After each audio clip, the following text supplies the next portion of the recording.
हौसला अपना बुलंद कर लो, साहस व हिम्मत को संग कर लो, निर्भय होकर आत्मविश्वास से बढ़ो, संयम व धैर्य से सफलता की सीढ़ी चढ़ो। प्रिय छात्रों, आज की कक्षा में आपका स्वागत है। आज सिंदबाद की यात्रा के दूसरे दिन की कक्षा में आगे बढ़ते हैं। पिछली कक्षा में हमने पढ़ा था कि सिंदबाद अपने साथियों के साथ समुद्री यात्रा पर निकला और माल बेचते बेचते वे सब एक टापू पर जा पहुँचे। वहाँ उन लोगों ने कुछ फल तोड़कर खाए और सिंदबाद विश्राम करने के लिए एक वृक्ष के नीचे लेट गया और थका होने के कारण वह गहरी निद्रा में सो गया। बहुत देर बाद जब उसकी नींद खुली तो उसने देखा कि वह वहाँ बिल्कुल अकेला रह गया है, लेकिन उसने हिम्मत से काम लिया। उसने इधर उधर देखा तो उसे एक सफ़ेद गुंबद जैसी चीज़ दिखाई दी। उसने उस पर चढ़ने की बड़ी कोशिश की, लेकिन चिकना होने के कारण वह चढ़ नहीं सका। अब आगे। तभी अचानक अंधेरा सा छा गया, जबकि उस समय आसमान बिल्कुल साफ था। वह आकाश की ओर देखने लगा। उसने देखा कि एक विशालकाय पक्षी उड़ता हुआ आया और उस सफ़ेद गुंबद पर जा बैठा। अब सिंदबाद को समझ में आया कि वह सफ़ेद गुंबद जैसी चीज़ उस पक्षी का अंडा था।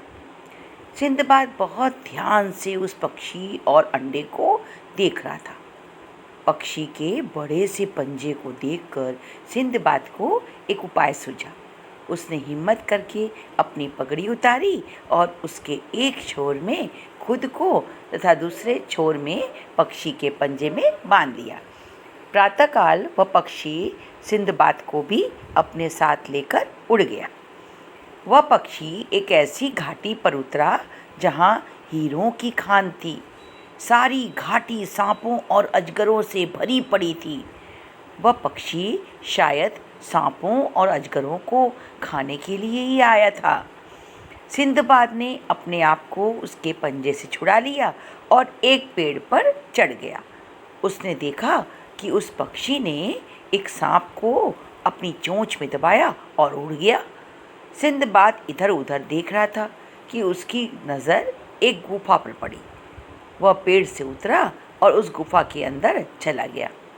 एक बड़े से पत्थर से उसने गुफा का दरवाज़ा बंद कर लिया और किसी तरह वहाँ रात बिताई। सवेरा होने पर वह बाहर निकला।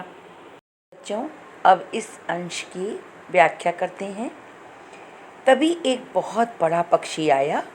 इतना बड़ा था पक्षी कि चारों तरफ अंधकार सा लगने लगा और वह पक्षी उस सफ़ेद गुंबद पर जा बैठा। सिंदबाद को समझ में आ गया कि वह सफ़ेद गुंबद पक्षी का अंडा था। सिंदबाद साहसी तो था ही, साथ में बुद्धिमान भी था। पक्षी के पंजे को देखकर उसको तुरंत एक उपाय सूझा कि अगर पक्षी के पंजे में खुद को बांध लिया जाए तो यहाँ से बाहर निकला जा सकता है। उसने ऐसा ही किया। अपनी पगड़ी के एक सिरे में खुद को तथा दूसरे सिरे को पक्षी के पंजे में बांध दिया और पक्षी के साथ साथ वहाँ से बाहर आ गया। लेकिन वह पक्षी तो उसे हीरों की खान वाली घाटी में ले गया। पूरी घाटी सांपों और अजगरों से भरी पड़ी थी। उसने अंदाज लगाया कि वह पक्षी सांपों और अजगरों को खाने के लिए आया होगा। सिंदबाद ने अपने को पक्षी के पंजे से छुड़ाया और एक पेड़ पर चढ़ गया। तभी उस पक्षी ने एक सांप को चोंच में दबाया और उड़ गया।